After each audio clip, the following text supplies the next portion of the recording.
আসসালামু আলাইকুম। আজ আমরা দেখব জাভাস্ক্রিপ্ট কমেন্ট।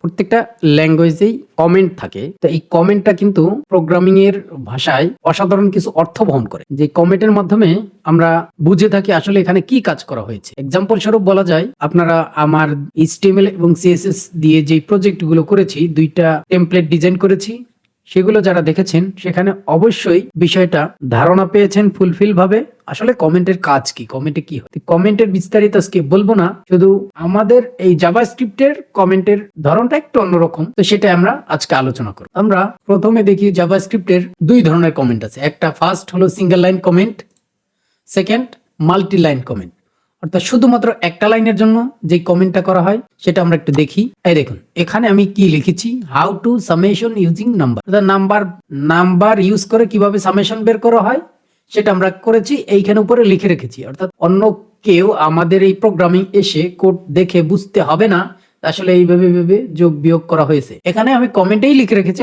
আসলে আমি এই কাজটা করেছি। মাল্টি লাইন কমেন্টটা কিরকম দেখুন, ফরওয়ার্ড স্ল্যাশ দিয়ে একটা স্ট্যাটিক সাইন, তারপরে আমাদের কমেন্টটা মনে করেন আমি এই কোডটাই কাজ করব না, অন্যভাবে করব, তো সেক্ষেত্রে একটা কমেন্ট আউট করেছি। দেখুন, এটা এই ফাংশনাল ওয়ে আমি কাজ করেছি। তো এই কাজটাই আমরা একটু হাতে কলমে দেখি, বিষয়টা আপনাদের বুঝতে সুবিধা হবে। আমরা লক্ষ্য করুন, আমাদের যে ডিরেক্টরি আছে জাভাস্ক্রিপ্ট, সেখানে চলে আসছি। নতুন একটা ডিরেক্টরি ক্রিয়েট করব, তার নাম হবে পার্ট 5।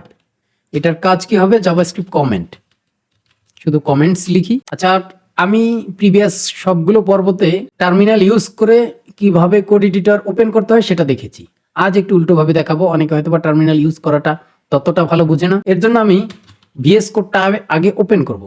ভিএস কোডটা ওপেন করলাম। আমার এখানে প্রিভিয়াস যে কোনো একটা প্রজেক্টের কাজ বাজ করেছিলাম সেটা আছে। তো এটা আপনাদের ডিফল্ট এইগুলো থাকবে না হয়তোবা, যাই হোক। এই উপরে দেখুন ফাইল অপশনে ক্লিক করে এইখানে নিচে দেখুন এই যে ওপেন ফাইল, ওপেন ফোল্ডার, 2টা অপশন আছে। এখানে আরো অনেক অপশন আছে, আপনার যেটা দরকার হয়। ওকে, আমাদের ফোল্ডার ওপেন করতে হবে, সেক্ষেত্রে এখানে ক্লিক করব।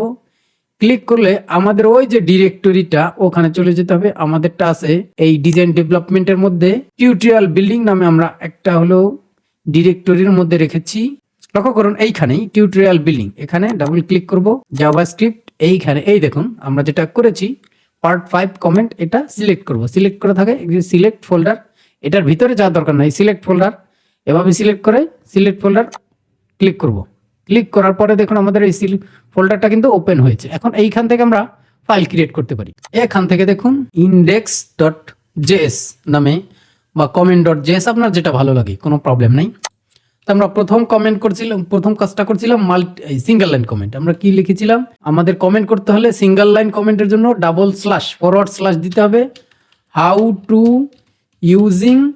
To get summation using number, আচ্ছা লিখেছি আমি একটা। এখন আমি একটা ভেরিয়েবল ডিক্লেয়ার করব, নাম লিখবো a এবং এটার ভ্যালু দিলাম 10, var b এটা দিলাম 12, কোনো প্রবলেম নাই। var c ভ্যালু দিলাম a প্লাস b। এটা মূল বিষয় না, মূল বিষয় হলো সিঙ্গেল লাইন কমেন্ট। যাই হোক, আমাদের এটা একটা আউটপুটটা দেখবো। আউটপুটটা দেবো console.log। আপনি যদি চান HTML ফাইলের সাথে লিঙ্ক আপ করে ব্রাউজারে আউটপুটটা দেখতে পারবেন, বাট আমরা তো কঠিন ভাবে কাজটা করতে চাচ্ছি না। আমরা প্রিভিয়াস পর্বে নোড.জেএস ইনস্টল করেছি, ওখানে আমরা দেখেছি আসলে টার্মিনালে আমরা কিভাবে আউটপুটটা দেখতে পাবো। এই কনসোল লগের টার্মিনালে আমরা এই কনসোল লগের আউটপুটটা দেখতে পাবো। এর জন্য উপর থেকে এই যে টার্মিনালে ক্লিক করব, নিউ টার্মিনাল ক্লিক করার পরে দেখুন আমাদের এই যে ডিরেক্টরিতে চলে আসছে। আপনারা যদি চান, যদি যেটি ডিরেক্টরিতে সরাসরি না আসে, তো সেক্ষেত্রে আপনারা এই ডিরেক্টরির কিছু কমান্ড আছে, আপনারা গুগলে সার্চ করলে পাবেন, অথবা যদি না পান তো সেক্ষেত্রে আমাকে কমেন্ট বক্সে নক করবেন, আমি বলে দেব। ওকে, আমরা যেটা করব, এটা আমাদের ডিরেক্টরিটা ওপেন হয়েছে, এই ডিরেক্টরির মধ্যেই আছে। আমরা বলবো নোড index.js। ফাইনালি আমরা এন্টার বাটন প্রেস করব। প্রেস করার পরে দেখুন 22, অর্থাৎ 10 আর 12 যোগ করার পরে 22 হয়েছে। ওকে, আমাদের গেল সিঙ্গেল লাইন কমেন্ট। এখন দেখা যায় আমাদের যে এই কাজগুলো আমরা চাচ্ছি এইগুলো এখানে এইভাবে করব না, তো সেক্ষেত্রে আমরা মাল্টি লাইন কমেন্ট করে রাখতে পারি। যেগুলো কমেন্ট মূলত প্রোগ্রামিং এর কোনো কাজে এটার প্রভাব ফেলে না, বাট এটা কিন্তু আমাদের বিভিন্ন ধরনের দিক নির্দেশনা দিয়ে থাকে। তো সেক্ষেত্রে আমরা এটা কমেন্ট আউট করে রাখবো। কমেন্ট আউট করে রাখলে পরে এটার কোনো আউটপুট আমরা দেখতে পাবো না। আমাদের এই যে দেখুন, এটা মাল্টি লাইন কমেন্ট কিন্তু হয়ে গেছে। উপরে ফরওয়ার্ড স্ল্যাশ হ্যাশ স্ট্যাটিক নিচে স্ট্যাটিক ফরওয়ার্ড স্ল্যাশ, এইভাবে ক্লোজ করে দিলাম যে এই পর্যন্ত মাল্টি লাইন কমেন্ট। এখন আমরা যেটা করব যে var লিখতেও পারি বা ফাংশন লিখে, আমরা একটা ফাংশন সাম ফাংশন লিখে আমরা a এবং b এই দুইটাকে বলে আর্গুমেন্ট নিয়ে আমরা রিটার্ন করব a plus b। Okay, return করে দিলাম। দেন আমাদের একটা রেজাল্ট আমরা দেখব, var result equal to some 10 15 বা 12 দিয়ে দিলাম, যেহেতু আমরা প্রিভিয়াস সামেশনটা 12 দিয়েছিলাম। এবং কনসোল লগটা, এটা কনসোল লগে ভেরিয়েবলটা দেখলাম, কনসোল লগের মধ্যে আমাদের ভেরিয়েবলটা দিয়ে দিলাম আউটপুট দেখার জন্য। ওকে, আমাদের কাজ হয়ে গেল। কাজ হওয়ার পরে আমাদের এটা কিন্তু সেভ করতে হবে। সেভ করলাম, সেভ করার পরে আমরা সেম ভাবে এটা আউটপুট দেখতে পারি নোট লিখে। বা আপনি কিবোর্ডের যে 4টা অ্যারো বাটন আছে, এটা আপার অ্যারোটা ক্লিক করবেন। ক্লিক করলে প্রিভিয়াস যেই কোডটা লিখেছেন টার্মিনালে সেটা কিন্তু শো করবে, আমাদের আর বারবার লিখতে হচ্ছে না। এখন এটা এন্টার করে দেবো। এন্টার করে দেখুন এটা 22 আসছে। আমরা চাইলে এটা চেঞ্জ করে দিয়ে দেখি আসলে আমাদের আউটপুট আগেরটা আসতেছে না পরেরটা আসতেছে। 10 আর 15, তাহলে আমাদের কত আসার কথা হিসাব করে বলেন তো একটু। হ্যাঁ, আমাদের আসার কথা 25। দেখি আমাদের 25 আসছে কিনা। দেখুন 25টা এই যে দেখুন নিচে কিন্তু 25 চলে আসছে।